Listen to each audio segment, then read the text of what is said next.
A few months ago, when some members of Congress tried to pass the Stop Online Piracy Act and the Protect IP Act, SOPA and PIPA, we call them. Websites like Wikipedia and thousands of others staged protests and blackouts, and soon enough people were paying so much attention that those two pieces of legislation were actually voted down. Well, it turns out SOPA's evil twin brother is back, and his name is the Intellectual Property Attaché Act. I want you to take a look at this is wording from the two bills. Can you tell which is which? It's really hard because both talk about advancing intellectual property rights and preventing infringement. But the new one calls for the creation of a class of political officers who will see to it that all U.S. trade negotiations and discussions advance SOPA-like provisions abroad.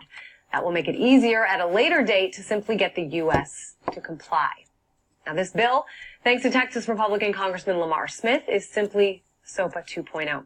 Earlier, I was joined by Aaron Swartz, founder and executive director of Demand Progress, and I asked him about some of the biggest concerns in this new legislation. Take a listen.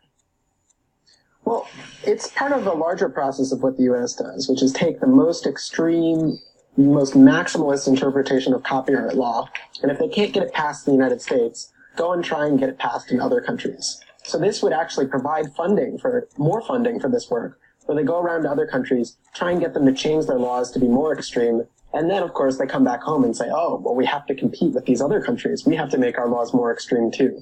So it's a way of policy laundering, of getting other countries to pass laws they can't pass here at home. So in terms of these attachés or these officials, you say they would go to other countries and try to persuade leaders there. I mean, what would be their actual job when they do travel to these other countries? How would they convince them?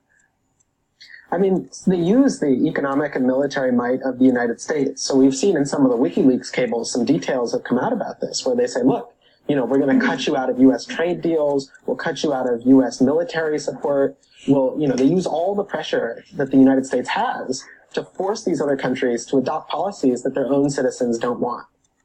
And, we should mention this is not just going on, this sort of laundering, as you say, here in the U.S. We saw just last week the European Parliament vote to reject ACTA, and they seem to be sort of trying this backdoor approach as well. The European Union plans to use the Canada-EU trade agreement to implement these ACTA provisions. Talk a little bit about what's going on with that. Yeah, I mean, there's this interesting thing. You see it in the U.S. Constitution and you see it in the EU as well, where treaties with other countries don't have to go through quite the same scrutiny as the normal process of passing a law. So if there's something that gets rejected by the Congress in the United States, what they'll often try and do is sneak it into a treaty with another country and say, well, we're not voting on it anymore. It was just part of a treaty and now we have to abide by it.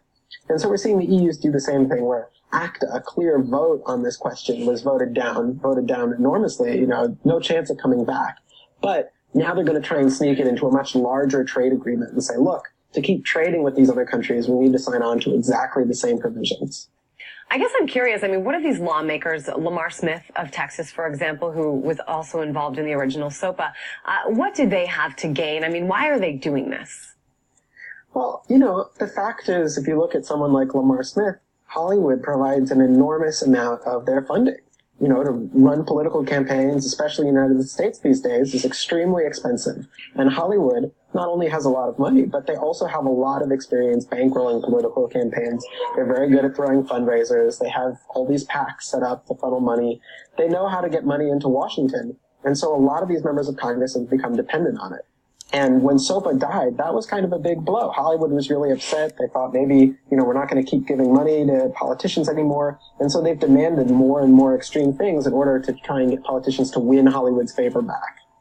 Yeah, I mean, Hollywood, the recording industry, all these organizations, what is it that they are most concerned about? And why are they spending millions of dollars in lobbying money to try to get this legislation passed? Well, the fact is, just from a long-term perspective, it's pretty clear what the internet does is it disintermediates, right? It takes these things that used to cost money, like printing books or making copies of DVDs, and makes them essentially free. It's just as easy to download a book as it is to share any other kind of file. There's no reason for a separate publishing company to be there to print copies of books. And the same is true of the Hollywood studios. You can put a movie up on YouTube now. There's no reason to go through a studio and have this intermediary between you, the creator of the movie, and the people watching it. And so that puts Hollywood in incredible danger from the internet. Not because authors won't be able to make movies anymore, but because these middlemen won't be able to take a cut. And so what they're trying to do is they're trying to find a way to crack down on the internet, to control it, to get rid of these free-flowing sites where anyone can post videos and make it more of a thing where you have to get approved, where you have to give them their cut, where they can continue to put themselves between the creators and the people watching the movie so that they can continue making the profits that they've made.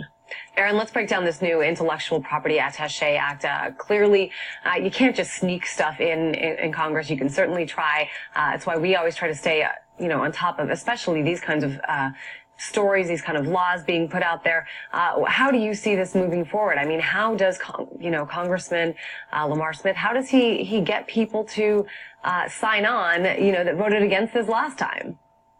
Well, that's what's so interesting about this particular bill is that after they learned the mistakes from SOPA, they said, look, we're not going to try and sneak anything through again. We'll have it all be part of a debate, part of a larger discussion. Don't worry, everybody relax. We learned our lesson. And so what does Lamar Smith do? He waits a reasonable period, waits till everybody calms down, till people are less afraid of SOPA. And then, does he hold the discussion? Does he bring people together? Does he even release the bill? No, he hasn't even put the bill online yet for people to read. He announces there's going to be a vote scheduled on it before anyone has even gotten a chance to read the bill. I mean, it's, that's what I mean by sneaking this bill through. There's not even going to be a hearing about whether it's a good idea or not. They're going straight to the vote the same day that he's going to release the text of the bill. And so, basically he's just asking people to vote on this thing, knowing that Hollywood likes it without knowing what's in it. That's the kind of dangerous and irresponsible tactic that got Congress rightly criticized under SOPA. And they think, well, if we change the name, if we, rush it faster this time, if we just, try a little bit harder, maybe we can sneak it through. And it's up to us to make sure they can. Well, it's so interesting, Aaron. I don't know if, the final bill, but I have a copy right here of, as it is now. And it's so interesting because in the first line, what it says is, to create a level playing field for American innovators and American job creation. It's just crazy to me how, the wording can really mislead what's going on here. Yeah, I mean, luckily some of our allies have been able to get out a draft copy of the bill because, again, it hasn't been formally published yet. It's not on the official Congress website. So luckily we've been able to sneak out a draft. And you read this draft, again, they play these games with the names like, I think they had one called the E-Parasites Act and so on. They had all these different names for SOPA to try and confuse people to say, oh, no, it's a different bill. It has a totally different name. It's not at all what we're worried about. And again, that's what they're doing here. They put these innocuous titles on it, these innocuous descriptions. But the fact is that, if you read the bill, you see what it's trying to do. There's nothing in this bill. One of the most fascinating things about it, there's nothing about limits to copyright law. The job of these people would be all about strengthening copyright law and increasing it and making it more powerful. Now, the fact is, the American Constitution requires there be limits to it. The First Amendment says you need to have fair use, you need to have protection for parody and political speech. These attachés would be forced to ignore that. They would not be allowed to let other countries have the same kind of exemptions we have here. They would have to push for the most maximalist interpretation possible. It's outrageous. All right, Aaron Swartz, founder and executive director of Demand Progress. As always, thanks for being on the show. Surveillance equipment to the security agency of Syria or Iran or in past times Gaddafi, there can be no doubt it will be used to violate rights. Now, I think that's a good point, right? And a lot of people out there brought up that surveillance technology, who you're selling it to, needs to be looked at. But if you're selling it to any government, they sell it to the U.S. government, what's to say that any government won't use it in the same way? Yeah, that's exactly right. The interesting quote she said was, you can be sure it will be used to abuse people's rights. Well, that's true not just if you sell it to Gaddafi. It's very clear that this technology has been developed not for small countries overseas, but right here for use in the United States by the U.S. government, which we know through laws and interpretations of these laws that the government won't even make public has been used to trample civil liberties, massive secret spying, all sorts of things that would not be approved by courts or judges were they to be public, and so instead are being done behind closed doors. You don't see anybody saying that this technology should not be sold to some of the people who abuse it most right here at home. Well, actually, I think that she ended up making a statement that was sounded pretty damning after that. So let's listen to one more thing that she said. Governments have never met a voice or public sphere they didn't want to control. More government control will further constrict what people in repressive environments can do online. So basically, she just admitted that every government wants to control. That's what governments do when it comes to their people. But it's interesting to see her, talk about private businesses, because that's not something that you really hear often, or at least that's something that a lot of people here in the U.S. don't like, right? They don't want the government telling private industry what to do. So do you think that it's something that's becoming specific to the internet and to technology? I mean, we don't really hear a whole lot of government interference when it comes to oil companies or, going for diamonds or, companies that use sweatshops around the world.